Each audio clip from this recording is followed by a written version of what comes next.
అక్కడ అగ్ని ఆడదు, ఆత్మకి చావదు. కుటుంబంలో ఎన్నో చిత్రాంశాలు పడుతుంది. మీరు అలాంటి సమస్యలో ఉన్నారా, అలాంటి బాధలో ఉన్నారా? అలాంటి బాధలో ఉంటే ప్రభువుని యేసుక్రీస్తుని అంగీకరిస్తే మీ పాపం పోతుంది.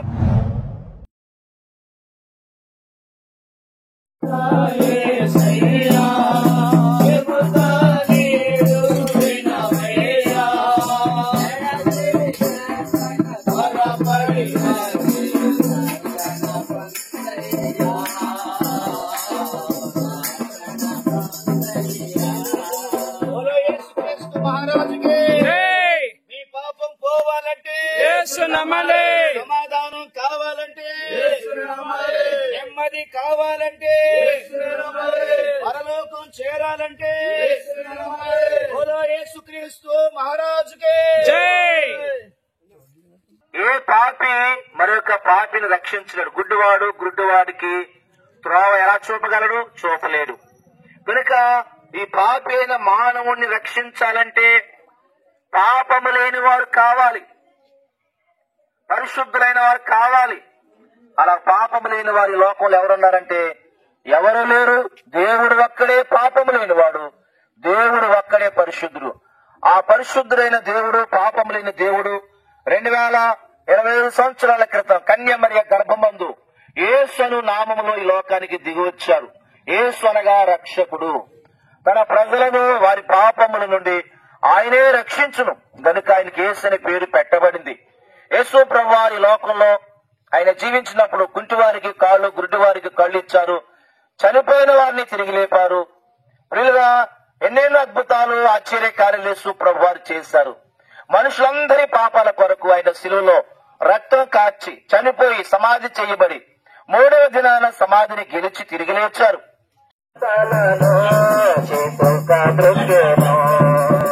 మరణించి తిరిగి లేచాను, నేను పరమను చేర్చ ప్రభు యేసే నీకు మార్గము, వేరెవ్వరు లేరు ప్రభు యేసే నీకు మార్గము. మరణించి తిరిగి లేచాను, నేను పరమను చేర్చ ప్రభు యేసే నీకు మార్గము, వేరెవ్వరు లేరు ప్రభు యేసే నీకు మార్గము. మనం ప్రభుని అంగీకరిస్తే పాపం పోతుంది. యేసు ప్రభుని అంగీకరిస్తే మన మీద ఉన్న శిక్ష అంతా కూడా తొలగిపోతుంది. యేసు ప్రభుని అంగీకరిస్తే నరకం తప్పుతుంది. అందుకని ప్రభు అయిన యేసు క్రీస్తుని ప్రతి ఒక్కరు కూడా మీరు నన్ను రక్షణ పొందాలని మీ అందరినీ కూడా మనం చేస్తున్నాం.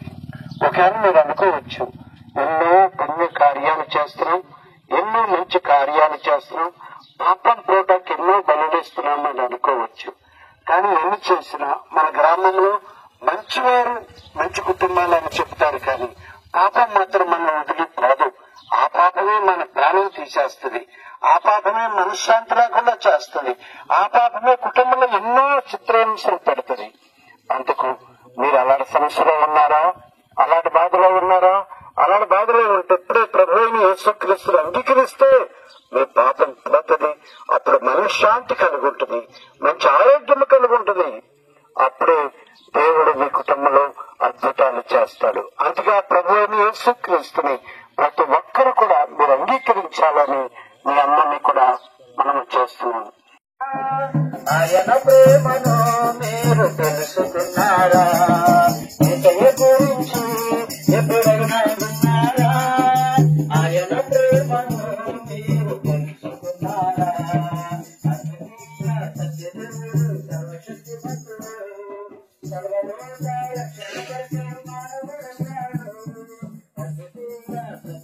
మరి ఆయన చనిపోయారు, సమాధి చేశారు. సాయంత్రము శనివారం అంతా సమాధిలో ఉన్నారు. ఆదివారం తెల్లవారుతుండగా ఆయన మరణాన్ని జయించి తిరిగి లేచారండి. యేసు ప్రభువుని జీవించిన వారు లోకంలో ఎవరు లేరండి. యేసుక్రీస్తు ప్రభువులే మన పాపాల కొరకు చనిపోయినటువంటి ఏ నరులు ఎవరు లేరండి, ఎవ్వరు లేరు. మన కొరకు చనిపోయి మరి తిరిగి వచ్చినటువంటి వారు భూములు ఎవరు లేరండి. యేసుక్రీస్తు ఒక్కడే, యేసుక్రీస్తు ఒక్కడే. ఈ పాపముల కొరకు, మనందరి పాపముల కొరకే ఆయన చనిపోయి సమాధి చేయబడి తిరిగి లేచి మరలా రెండోసారి రాబోతున్నాడు.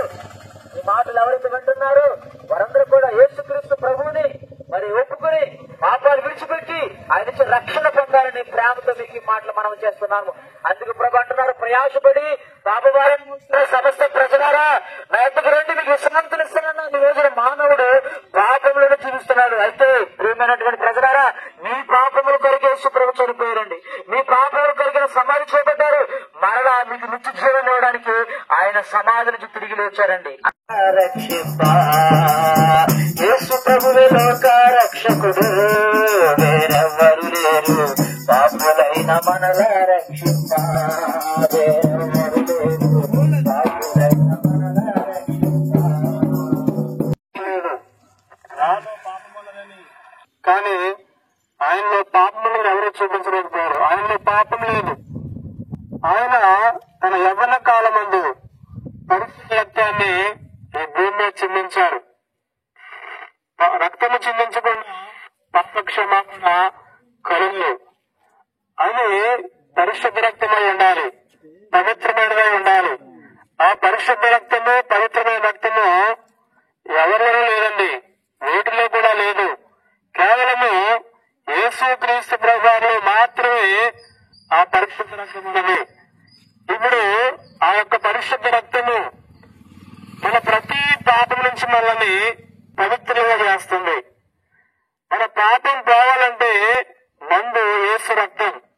కాబట్టి యేసు క్రీస్తు ప్రభువాన్ని ఎవరైతే తమ సొంత రక్షకునిగా అంగీకరిస్తారో వారి యొక్క జన్మ కర్మ పాపాల నుంచి విడుదల పడతారండి. ఆ పాపం పోతే శాంతి సమాధానం ఉంటుంది, కుటుంబంలో క్షేమం ఉంటుంది. అంత మాత్రమే కాదు, ప్రాముఖ్యమైన విషయం ఏంటంటే మనందరం చనిపోతాం. ఈ లోకంలో ఎవరు కూడా శాశ్వతం కాదు. చనిపోయిన తర్వాత నిత్య జీవం, పరలోక రాజ్యం, దేవుడి స్థానం మనం వెళ్ళాలంటే ఈ పాపంలో మనం వెళ్ళాం. కాబట్టి ఈ లోకంలో ఉన్నప్పుడు మనము ఈ లోకంలో ఉన్నప్పుడు యేసు ప్రభువైన నేను పాపిని అన్ని నోటితో ఒప్పుకొని మీ హృదయంలో విశ్వసిస్తే చాలండి, మీ పాపాలు క్షమించబడతాయి, మీరు పరిశుద్ధులుగా మార్చబడతారు. అప్పుడు చట్టం తర్వాత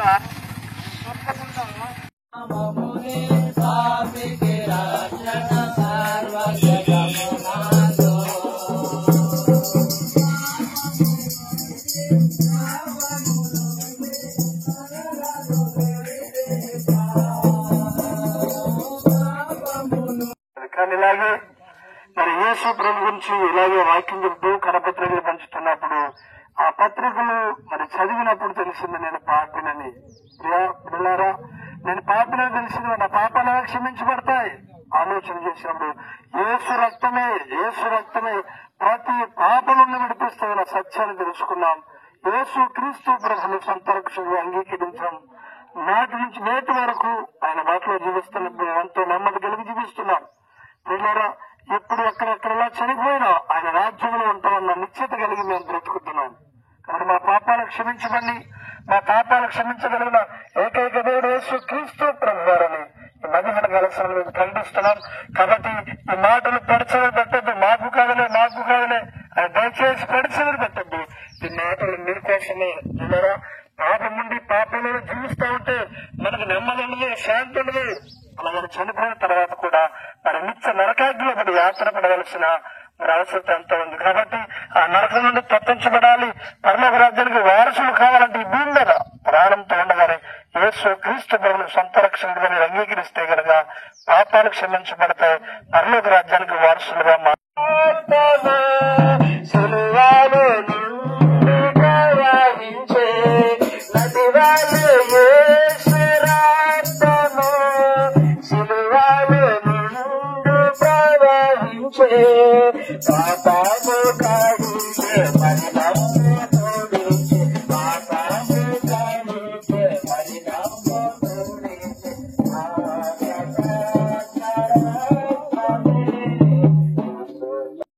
వారు పరిశుద్ధులుగా వచ్చారండి.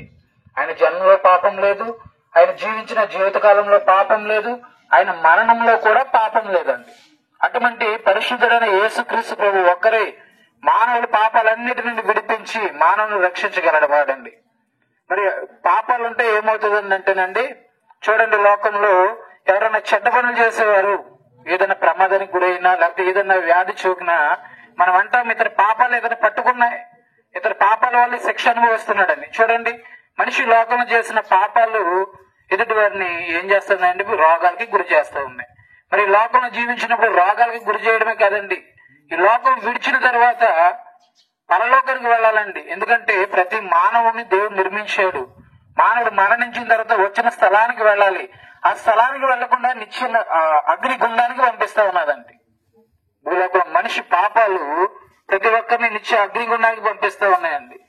మరి దేవుడు ఆ నిత్య అగ్నిగుండానికి వెళ్ళకూడదని ఆయన ఉంటున్న పరలోకము స్వర్గానికి వారసులుగా చేయడానికేనండి, మానవుల పాపాలన్నీ క్షమించడానికి ఆయన విలువైన రక్తాన్ని కార్చాడండి.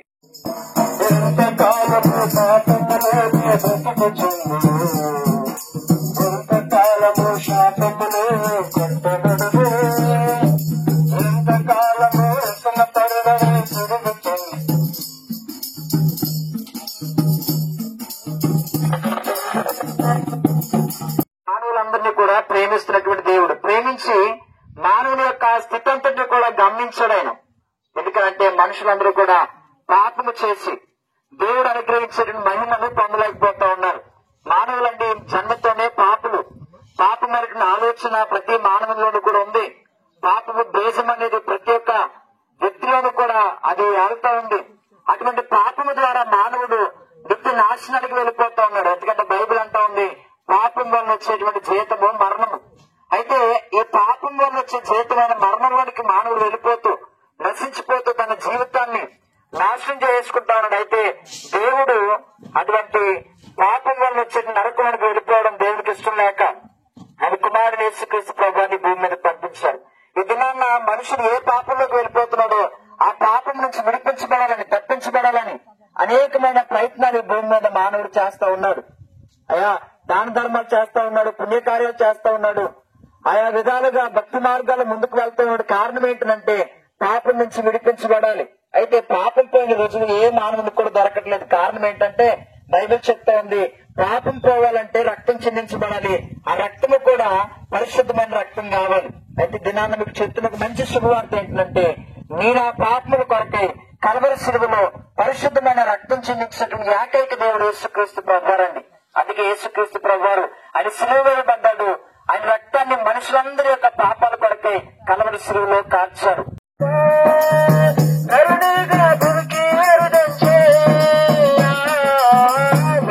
సృష్టికర్త నరునిగా భూమికి ఎరుదంచే పాపిని రక్షింత సిలువలో మరణించే, పాపిని రక్షింత సిలువలో మరణించే, ప్రేమతో నిన్ను విడిపింప వేరెవరు లేరు, ఈ రాత్రి తండ్రి యేసునే, తండ్రి యేసునే, ప్రేమతో నిన్ను విడిపింప వేరెవరు లేరు, ఈ రాత్రి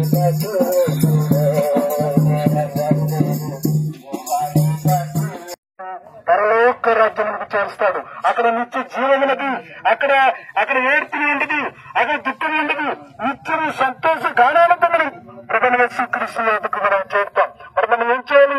యేసుక్రీస్తుని నమ్ముకోవాలంటే మనం ఏం చేయాలంటే మనం ఏం చేయాల్సి లేదండి. ఉన్న చోటనే మనం ఒక్కళ్ళని దేవాని పాపిని అని మనం పాపాలన్నీ కూడా ఒప్పుకున్నట్లయితే దేవుని క్షమిస్తాడు. ఆయన ప్రియమైన కుమార్తెగా, ఆయన ప్రియమైన కుమారుడిగా చేర్చుతాడు. ప్రియమైన వాళ్ళ గమనించండి, చూడండి, మనం ఈ రోజున ఈ దినమున మరణిస్తే మనం ఎక్కడికి వెళ్తామో అనే శ్వాసత మనకి లేదు. కానీ ఈ రోజున మేము శుభార్త ప్రకటిస్తున్నాం. మేమందరూ కూడా యేసుక్రీస్తు నమ్ముకున్నాం.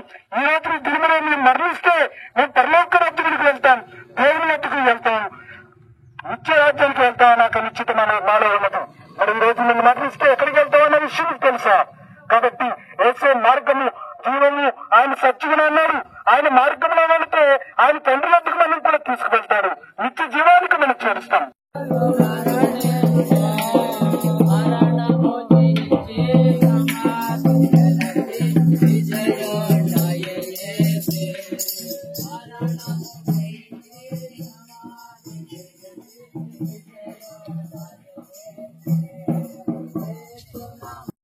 ఎందుకంటే అగ్నిలోనికి వెళ్ళిపోకుండా మనం కాపాడబడాలంటే పుణ్యం చేస్తే ఏది పుణ్యం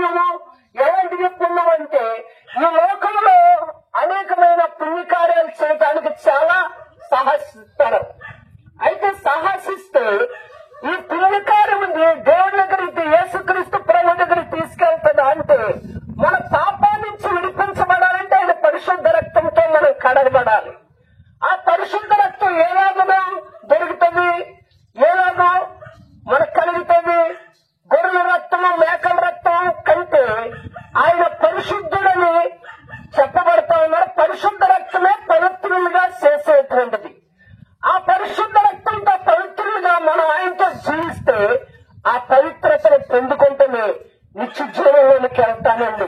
ఆకాశమందునా క్రిందున్న భూలోకమందునా పైనున్న ఆకాశమందునా క్రిందున్న భూలోకమందునా రక్షణ